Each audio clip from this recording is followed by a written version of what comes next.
Hi, I'm Yeo Bee Yin. Welcome to Reimagining Malaysia video series. Today, I'm going to talk about youth and jobs. Recently, Tun Mahathir has commented on young graduates selling nasi lemak and drive Uber. Kita tidak boleh berbangga dengan mereka terlibat dengan menjual nasi lemak ataupun jadi driver Uber.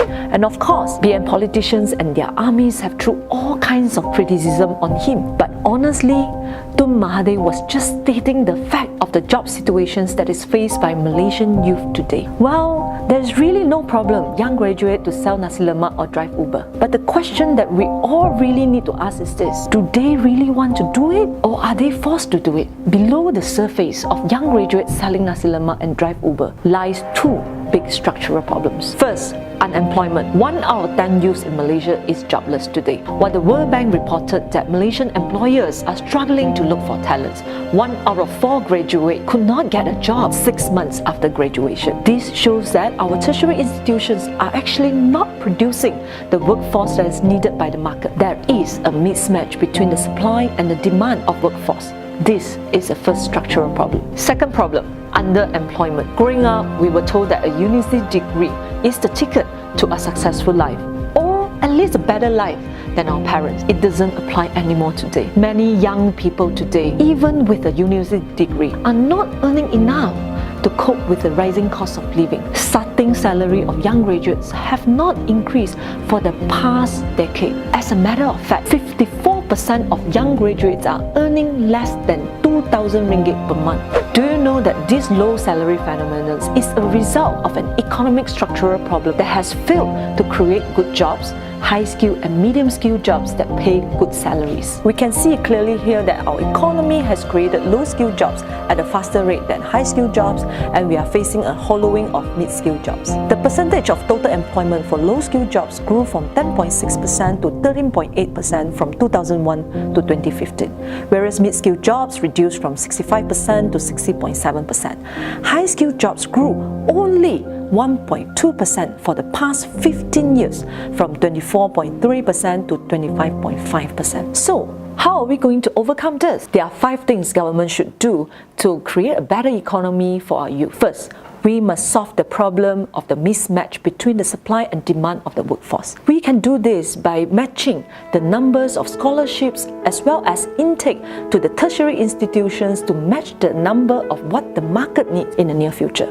There should be aggressive reskilling program to reskill the unemployed graduate that is now stuck with the consequences of the mismatch between the supply and demand of workforce. Besides that, technical and vocational education and training should be rebranded as an attractive pathway for SPM leavers, especially among those who are not academically inclined, just like Germany. It is better to be a TVET graduate armed with skills that have high demand in the market, such as crane operator, aeronautical mechanic, than a university graduate with no job prospects at all. Second, we need to improve our youth transferable skills. Our higher education should equip our graduates with more transferable skills that can be transferred from one industry to another. For example, the ability to learn new things quickly and independently, as well as the ability to think creatively and critically. Other desirable traits include good working attitude and good interpersonal communication and leadership skills. Next, our economy needs to move from a labor-intensive economy to knowledge-driven economy. The government needs a comprehensive carrot and stick system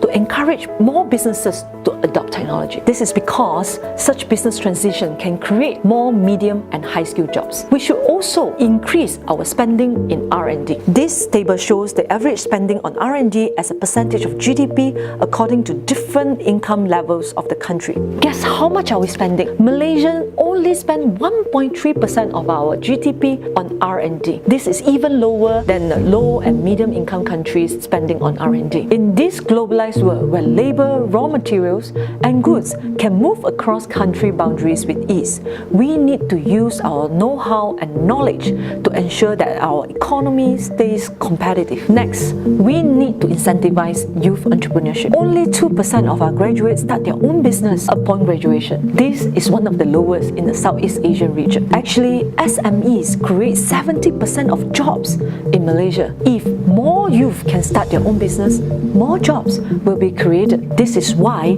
we need need a specific program for youth entrepreneurship. Lastly, everything goes back to institution. We need to create an economy that works for the youth so that they do not only survive but thrive in the future. This is Yeo Bee Yin. See you in the next video.